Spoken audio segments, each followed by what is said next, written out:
Hello mga kabayan, ayan nga sa sobrang dami ng apple dito, ito nga muna ang aking ginawa. Magta-try muna akong gumawa ng apple cider vinegar dahil ito yung advice sa akin ng dati kong foreman. So hinugasan ko nga yung aking mga apple na hiniwa-hiwa kanina at hinugasan ko yun ng mabuti para naman mawala yung mga dumi-dumi.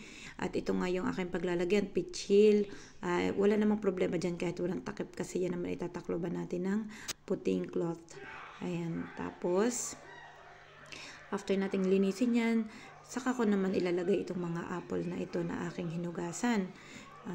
Hinati ko nga pala yung lalagyan at saka yung apple kasi nga ay masyadong madami yung nalimot ko na apple kaya nakadalawa akong jar. Ayan, at ito yun na nga yung pangalawa.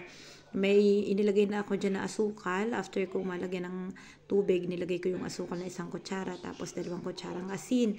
Same lang din yung ginawa ko dito sa pangalawang jar. At ito na nga yung finished product natin.